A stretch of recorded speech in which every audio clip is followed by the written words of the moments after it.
Hello! Hi!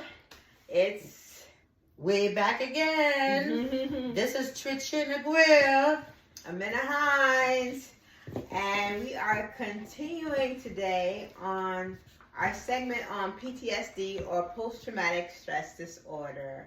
Welcome back. Thank you for attending. So today we're going to talk about treatment for PTSD.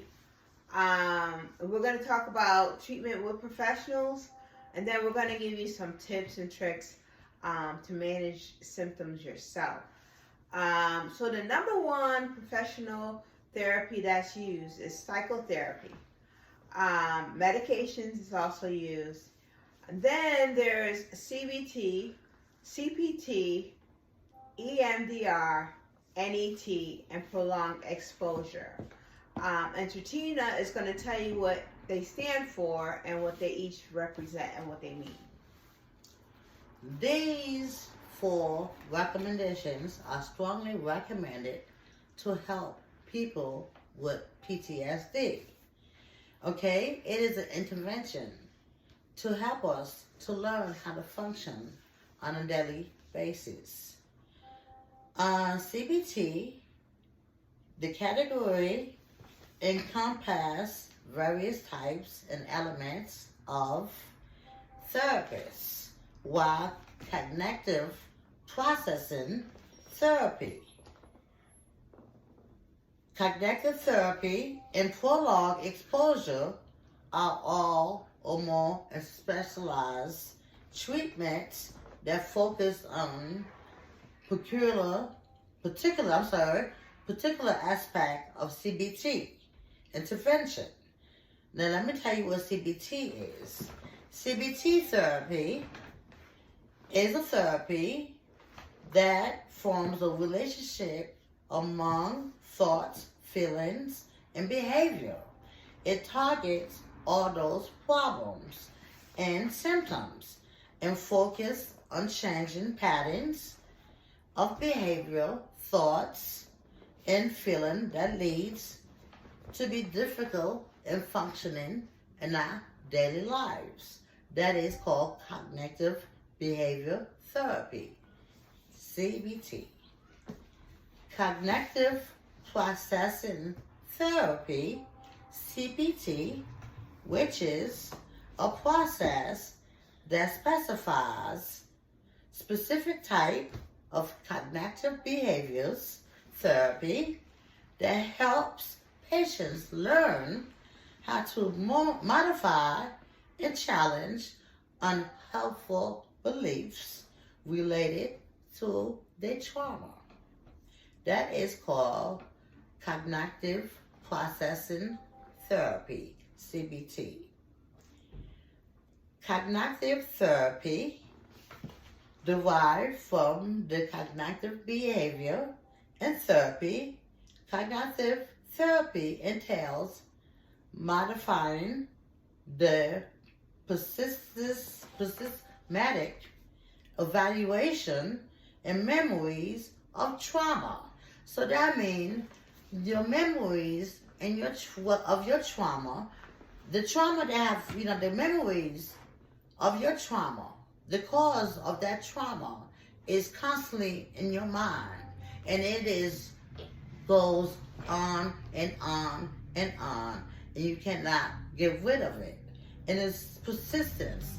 Don't matter what you do, your mind is always on a trauma. It's like you are reliving the trauma on a daily basis. So that's where cognitive therapy come in at. Okay? It helps you to deal with your disturbing behaviors and thoughts patterns that have been interfering in the person's daily life. Prolonged exposure. Prolonged exposure is when someone has been prolonged in trauma for a long period of time. And it's really, really hard for someone to heal from prolonged exposure. But it is possible to heal from prolonged exposure. exposure. Okay?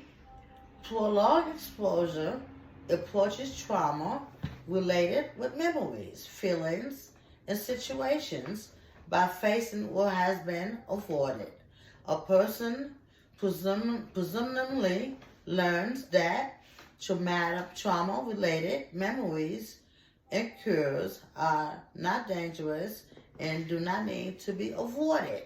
So it means that these type of training and help that they have available for people that have prolonged exposure, learn that if you do go into therapy for prolonged exposure, that it do help. But you have to stay into it and consistently go to therapy on your regular visits.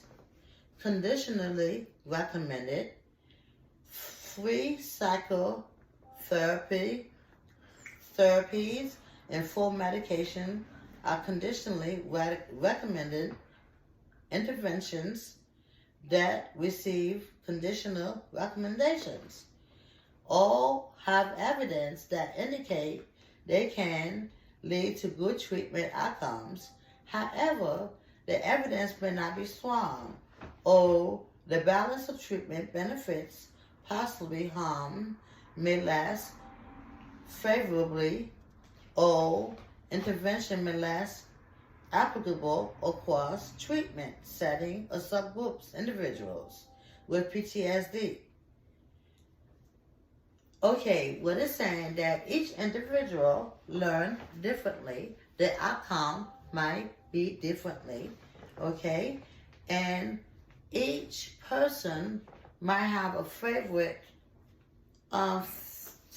therapy that they might use according to the ones that I have named above. So please try to go and get some kind of therapy when it comes to your PTSD, because it does help, and it can help without medication. But if you need medication, do medication. But if you go and learn how to practice all these different methods that are available to us, you will learn how to control your PTSD. It might not be easy, but you will do it. Okay, thanks, Shachina. So now I'm going to give you 8 basic ways that you can manage PTSD on your own without a professional. But again, as Sheena said, you definitely want the help of a professional. These are things you can do should your symptoms flare up when you're alone. One is cardio exercise. This helps you to reset your breathing and brings you into the present. And as always, any kind of exercise is good for you. Not just for PTSD, but any mental health or physical condition. The second one is yoga. Then there's number 3 is massage. If you can't do self-massage, or you don't have a significant other that can give you a massage, you have you can pay to get a massage. Sometimes they have specials on Groupon if you have limited means. So you can always find ways to do these things if you need to. The fourth one is deep breathing. So whenever you feel like an attack is coming on, or you're feeling distressed, focus on your breathing. Like, be really aware of it and breathe deeply from your abdomen. Yes. The 5th way is to carry objects around with you that remind you of the present. So anything that brings you into the present and takes you away from flashbacks or thinking about past events that were traumatic. The 6th one is self-talk. So you want to manage your self-talk. Tell yourself that you're safe. Tell yourself that nothing can harm you. The 7th way is to keep a diary. And the last way is to use grounding techniques. So we're going to get in more detail about different grounding techniques you can do. So for today, I'm only going to get into 11 grounding techniques, but there's 30 total. So the purpose of a grounding technique is to bring you into the present, make you aware of what's going on around you, inside of you, etc. So, and by doing this, you distract yourself from troubling, distressing thoughts, memories, flashbacks, and so on and so forth. So, some grounding techniques. The first one, you can put your hands in cold water. You can pick up or touch items that are near you. Just by virtue of picking it up, that just pulls you right out of whatever funk you were in. Breathing deeply, I said already. Fourth, savor your food or drink.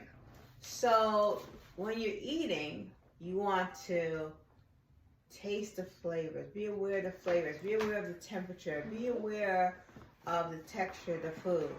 This will also allow you to take your time and eat, and you won't develop digestive issues.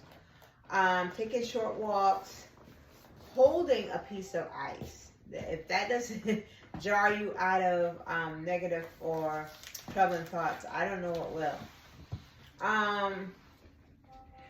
Savor a scent.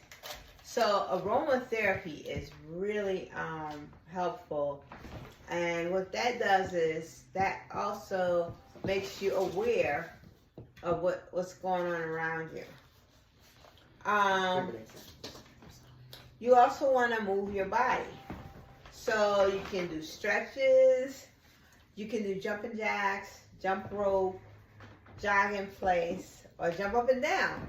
If you don't even need to go to a gym, and you don't need any expensive equipment. The ninth thing you can do is listen to your surroundings. So being in nature is always a good thing. But even if you don't live in a rural or suburban area, if you live in an urban setting, you can still be aware of your surroundings. You can listen to the birds chirping, the dogs barking, the sound of the cars driving down the street. But by listening to your surroundings, this brings you to the present. The 10th way is to feel your body. So you can do this whether you're sitting or standing. And a way you can do it is you can start from one end of your body to the other. So you can start with your toes, or you can start from your head. And kind of just like if you say you start from your head, like feel your hair against your face, on your shoulders, and then travel downward. Just pay attention to what you're actually feeling. So the 11th thing is, it's called a 5-4-3-2-1 method. And this basically uses every of your 5 senses. So the first one, you want to listen to 5 things that you can hear in your surroundings. So right now, I can hear the alarm chirping. I can hear a foot tapping. So that's just to give you an example. Then you want to focus on 4 things that you can see in your environment. Then you want to focus on 3 things that you can actually touch from where you're sitting. So you can touch your hair, you can touch the couch, you can touch your clothes. Then you want to focus on 2 things that you can smell. And the last thing, you want to focus on 1 thing that you can taste. So pick something good and make it a nice treat. So for our next video, we are going to cover 19 more methods to manage PTSD yourself. Some of these methods are mental grounding techniques, and some are soothing grounding techniques. And then we're going to focus specifically on insomnia, ways to deal with insomnia, because that is a very big symptom of PTSD.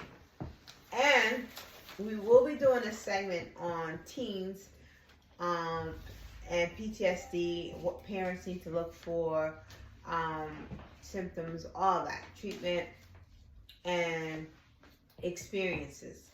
So we want to thank you again for tuning in. As always, if you are feeling suicidal or having suicidal thoughts, the national hotline number is 988.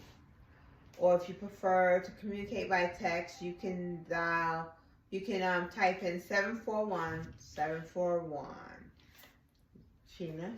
And you know what? We will see you next week, ladies and gentlemen. And y'all have a great week. Bye-bye. Bye-bye.